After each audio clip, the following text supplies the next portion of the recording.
السلام علیکم ناظرین، میرا نام ہے Hafiz Usama. Welcome to my digital channel. آج کی کچھ امپورٹنٹ نیوز آپ کے سامنے لے کر آیا ہوں۔ جب یہ فیصلہ ہوا عدت کا، تو آج جہانگیر ترین کے جو بیٹے ہیں علی ترین، ان کا ایک ٹویٹ آیا ہے۔ یہ جب عمران خان صاحب کی حکومت تھی تو عمران خان صاحب نے ان کی فیملی کے اوپر کچھ جو ہے نا ایلیگیشن تھے اور ان کے اوپر کارروائی کی تھی، لیکن اس کے باوجود بھی یہ ان کا بہت بڑا ظرف ہے کہ آج علی ترین خان صاحب نے جو ہے نا ایک خان صاحب کے لیے ایک ٹویٹ کیا ہے، جس میں انہوں نے بتایا کہ یہ جو عدت کا کیس ہے یہ بڑا شرمناک کیس ہے، اور یہاں پر انہوں نے اس ٹویٹ کے اندر یہ بتایا ہے کہ ہمیں اپنی ماؤں بہنوں اور عورتوں کے لیے اور ان کے تحفظ کے لیے جو ہے نا باہر نکلنا ہوگا اور اٹھنا ہوگا۔ بیسیکلی علی ترین جو ہے نا یہ جہانگیر ترین کے بیٹے ہیں، اور جہانگیر ترین کے چہیتے اون ترین، ان کا جو ہے نا بہت بڑا ہاتھ ہے، وہ بھی ایک گواہ تھے عدت کے کیس میں۔ پتہ نہیں اب علی ترین اپنے والد کو سمجھاتے ہیں یا نہیں سمجھاتے، کیونکہ یہ وہ لوگ ہیں، جہانگیر ترین تو وہ بندہ ہے جو اپنے، اب دیکھو ان کا جو حلقہ نمبر ہے 55 لودرا کے اندر، وہاں پر ایک امیدوار پی ٹی آئی کی امیدوار ہے، ایک طاہرہ عفت، وہ جو ہے نا 4 فروری کو اریسٹ ہوئی ہیں، جو جہانگیر ترین کے اگینسٹ جو ہے نا الیکشن میں کھڑی ہو رہی ہے۔ تو یہ وہ بندہ ہے جو عورتوں کی عزت ہی نہیں کرتا، اور یہ بغیر یعنی یہ کہتا ہے کہ بھئی میں جس الیکشن میں کھڑا ہوں، جہاں پر میں کھڑا ہوں، وہاں پر کوئی دوسرا میرے مد مقابل نہیں ہونا چاہیے۔ اب دیکھو علی ترین صاحب، ہمیں میرے خیال میں تو ان کو ٹویٹ کرنے کے بجائے اپنے والد کو سمجھانا چاہیے کہ وہ عورتوں کی عزت کرنا جو ہے نا سمجھے۔ اس کے علاوہ کچھ امپورٹنٹ نیوز ہے، وہ میں آپ کو بتا دیتا ہوں۔ الیکشن کمیشن آف پاکستان نے وہ ووٹرز کے لیے ہدایت جاری کر دی ہے۔ کیا ہدایت ہے وہ میں بتا دیتا ہوں۔ ووٹ ڈالنے کے لیے اصلی شناختی کارڈ کا ساتھ ہونا لازمی ہے۔ زائد المیعاد شناختی کارڈ پر ووٹ ڈالا جا سکتا ہے۔ شناختی کارڈ کے علاوہ کوئی دستاویز مثلا پاسپورٹ، بے فارم یا ڈرائیونگ لائسنس قابل قبول نہیں ہوگا۔ الیکشن کمیشن اب یہاں پر میں آپ کو چند باتیں بتا دیتا ہوں۔ پولنگ اسٹیشن کے اندر ووٹر اپنا اصلی شناختی کارڈ پریزائڈنگ افسر کو دے۔ پولنگ افسر ووٹر کے دائیں انگوٹھے پر انمٹ روشنائی سے نشان لگائے گا۔ پریزائڈنگ افسر قومی اسمبلی اور صوبائی اسمبلی کے ووٹر فہرست میں ووٹر کی تصدیق کے سامنے انگوٹھے کا نشان لگوائے گا۔ پریزائڈنگ افسر ووٹر کا نام ووٹر فہرست سے کاٹے گا۔ اسسٹنٹ پریزائڈنگ افسران قومی اسمبلی اور صوبائی اسمبلی کے لیے آپ کو بیلٹ پیپرز دے گا۔ قومی اسمبلی کے لیے سبز اور صوبائی اسمبلی کے لیے سفید بیلٹ پیپر دیا جائے گا۔ وہ ووٹرز ووٹنگ اسکرین کے پیچھے صوبائی اور قومی اسمبلی کے لیے بیلٹ پیپرز پر مہر لگائیں گے۔ دوسری جانب عام انتخابات کے حوالے سے تمام سیاسی جماعتوں کے لیے انتخابی مہم چلانے کا آخری روز 6 فروری مقرر کر دیا گیا۔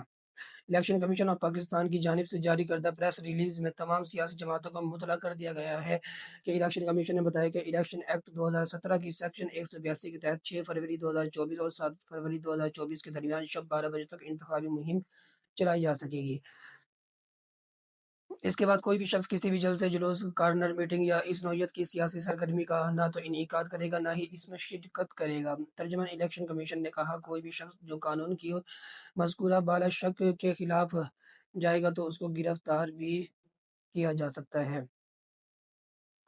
یہ تو ہو گئی ہے، الیکشن کمیشن نے کچھ ہدایت دی ہے ووٹ کے حوالے سے۔ ایک انتہائی بری خبر ہے، ڈیرہ اسماعیل خان میں تھانے پر حملے میں 10 اہلکار اور 6 جو ہے نا زخمی ہو گئے ہیں۔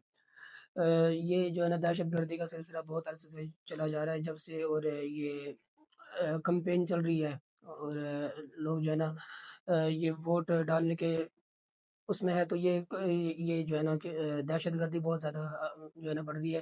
امید ہے کہ جیسے الیکشن پورے ہوں گے، کمپلیٹ ہوں گے، تو اس کے بعد جو ہے نا استحکام آئے گا۔ جب معیشت پوری ہوتی ہے تو استحکام آتا ہے۔ جہاں امن ہوگا وہاں معیشت ہوگی، جب ہم معیشت ہوگی وہاں پر استحکام ضرور آ جاتا ہے۔